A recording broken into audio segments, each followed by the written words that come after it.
hora de conversar com Mônica Bérgamo. Ministros do STF criticam Alexandre de Moraes por levar julgamento à primeira turma. Problemas do paraíso, Mônica. Bom dia pra você. Começou a treta. Começou mais cedo e por onde menos imaginávamos, né? A confusão começou no STF?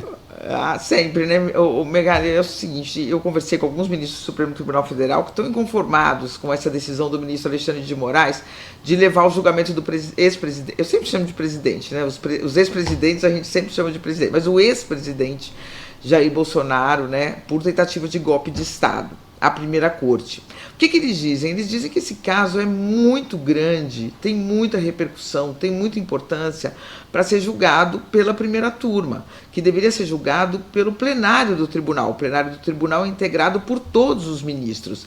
E a primeira turma tem só 5 ministros. Então, o que um desses ministros, que obviamente não é da primeira turma, me disse? Não dá para julgar um ex-presidente dessa forma. O que eles dizem também, esses ministros que não são da primeira turma e que estão divergindo dessa decisão de que o julgamento seja feito dessa forma mais restrita? Eles dizem que réus do 8 de janeiro foram julgados pelo colegiado completo.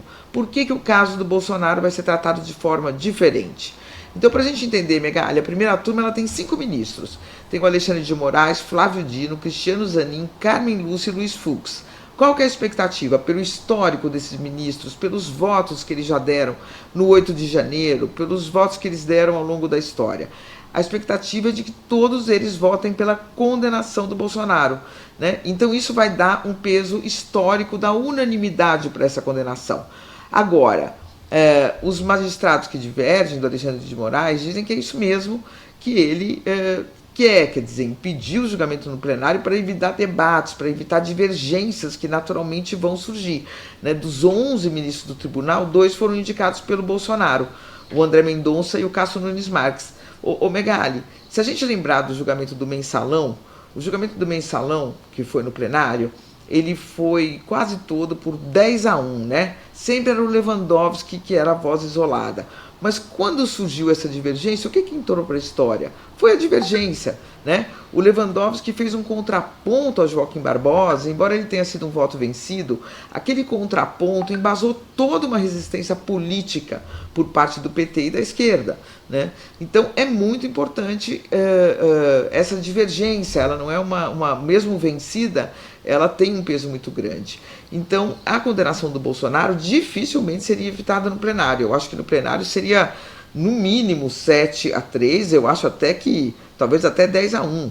Mas, embora a condenação seja dada como certa, ela não seria unânime, né? E o ministro Alexandre de Moraes ficaria mais exposto a divergências públicas, né? Além da condenação, existiria uma discussão sobre as penas a que o Bolsonaro vai ter que se submeter. Ela seria uma discussão muito acalorada também. Vamos pegar o caso do primeiro réu condenado, Aécio Lúcio Costa Pereira.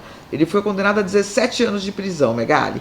Mas antes dessa decisão ser sacramentada, teve muito bate-boca, teve muita divergência, né? O ministro Cássio Nunes Marques, por exemplo, disse que esse réu deveria ser condenado a apenas 2 anos e 6 meses de prisão por dano e deterioração do patrimônio público. O Alexandre de Moraes propôs 17 por associação criminosa armada, tentativa de abolição do Estado Democrático de Direito, tentativa de golpe de Estado, associação criminosa, além do dano contra o patrimônio. Aí, além, dessa discussão, o André Mendonça também abriu uma divergência, teve bate-boca, porque ele falava o seguinte, e o Barroso também foi nessa linha: você não pode condenar uma pessoa pela tentativa de abolição do Estado Democrático de Direito e tentativa de derrubar o governo. Um crime está integrado ao outro. Então não daria para dar uma dupla condenação. É uma discussão? É uma discussão. Eles foram voto vencido? Foram voto vencido. O Aécio, que foi o primeiro réu do 8 de janeiro, foi condenado. Está pegando lá 17 anos de prisão. Mas houve essa discussão, houve essa divergência e ela veio a público, né? E ela embasa muitos debates até hoje. Então, essa é a discussão que vocês começam a ter internamente no Supremo. Os advogados do Bolsonaro devem questionar essa questão dele ser julgado só pela primeira turma e devem pedir que ela vá ao plenário. A decisão depende do ministro Alexandre de Moraes, que já determinou que seja na primeira turma, mas que pode alterar o seu entendimento, e também a primeira turma pode votar e alterar esse entendimento e levar o caso ao plenário. Aí teria que ter uma costura interna grande no Supremo para que isso ocorra. Por enquanto, a decisão é primeira turma. O ministro Alexandre de Moraes muito convicto de que o julgamento tem que ser na primeira turma, Megali. Eu tendo a concordar com a tese, Mônica. Primeiro porque é um julgamento muito grande para ficar restrito à metade da corte. Mas não seria contra as regras, não tem nada contra as regras do que o Alexandre está fazendo, mas sim há essa questão, esse questionamento, inclusive, de ministros que acham que um caso dessa magnitude tem que ser julgado no plenário, com ampla divergência, com ampla divulgação, para todo mundo assistir, para todo mundo ver todas as opiniões, e para internamente também ter a participação de todos os ministros. Então esse é o questionamento do momento, é a treta do momento, Megali. Vão ser muitas nesse julgamento que promete assim muito ruído, né? Muito barulho, né? Eu tô nessa.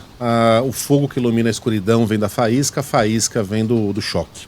Caramba, agora eu lacrei, hein? Mônica Bergamo volta com outros assuntos sempre exclusivos amanhã neste mesmo horário. Até, Mônica. Até amanhã.